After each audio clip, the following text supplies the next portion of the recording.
వాటికి ఆ జంతు జన్మ నుండి విముక్తి కలిగి మళ్ళీ మానవ జన్మ అనేది వస్తుంది. ఆ భగవద్గీత అనేది మంత్ర అక్షరాలు. ఆ అక్షరాలు వాటి అర్థం తెలియకపోయినా చెవిని పడితే చాలా శబ్దం.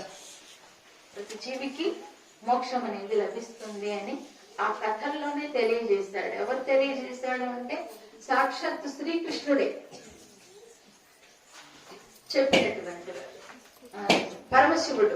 పరమశివుడు పార్వతీమాతకి చెప్పినవి, అలాగే శ్రీ మహావిష్ణువు లక్ష్మీదేవికి చెప్పినటువంటి గాథలు ఇవన్నీ కూడా.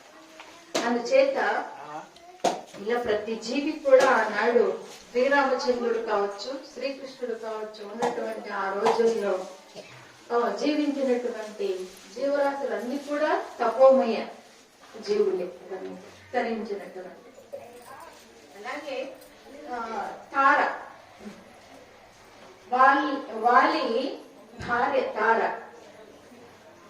వాలిని చెట్టు చాటు నుండి కొట్టి చంపేస్తాడు కదా శ్రీరాముడు. దగ్గరకు వస్తాడు శ్రీరాముడు. ఈలోగా తారకు తెలిసి పరిగెత్తుకుంటూ వచ్చి వాలి శరీరం మీద పడి ఏడుస్తూ ఉంటుంది. చాలా విపరీతంగా ఏడుస్తుంటాడు. తార నిజానికి మహాజ్ఞాని, ఆమెకి తెలియని శాస్త్రమే లేదు. అలాంటి ఆవిడ విపరీతంగా విలపిస్తూ ఉంటే శ్రీరామచంద్రుడు దగ్గరకు వచ్చి నిలబెట్టాడు.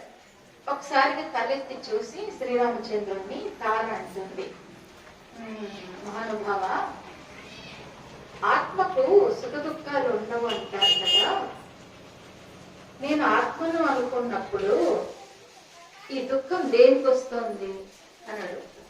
మళ్ళీ తాను గమనించుకొని అడుగుతుంది, దుఃఖాలనేవి ఎందుకు వస్తున్నాయి?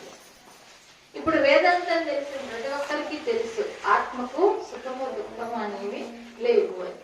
భగవద్గీత విన్న ప్రతి ఒక్కరికి తెలుసు సుఖ దుఃఖాలు అనేవి ఆత్మకు ఉండవు. అంటే ఆత్మ అంటే మన స్వరూపం ఆత్మ, పరమాత్మ అనుకున్నప్పుడు దానికి సుఖం దుఃఖం అనేవి ఉండవు.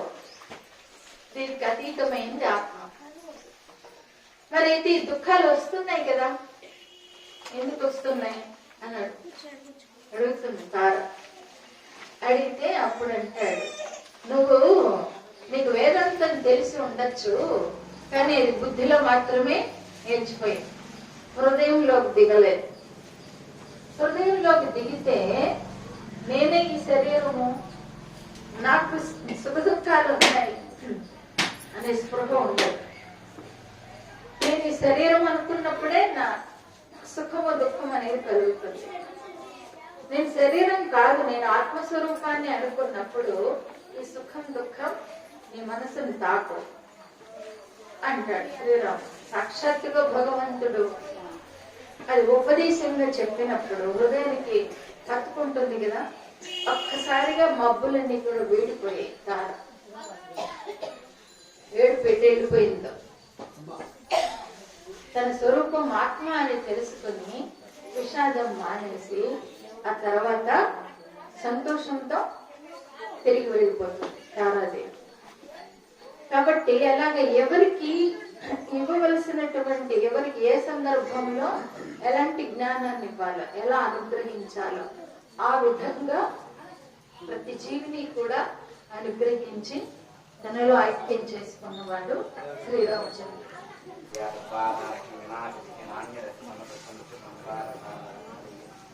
ఏమి సుందర దృశ్యం, ఏమి అద్భుత దృశ్యం! ఇది కదా మనం చూడగలిగినది. ఈ జన్మకు సార్థకత ఇప్పుడు కదా.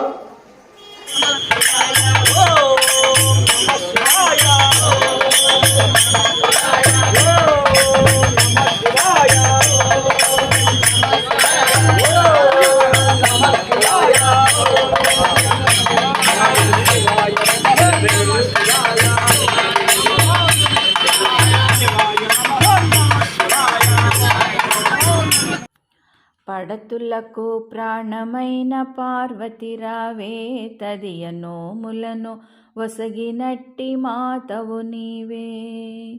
పడతులకు ప్రాణమైన పార్వతి రావే తదియ నోములను ఒసగినట్టి మాతవు నీవే హారతి గుణవే. మాంగళ్యం ప్రాణమైన పడతులమ్మ మంచు ముత్యాల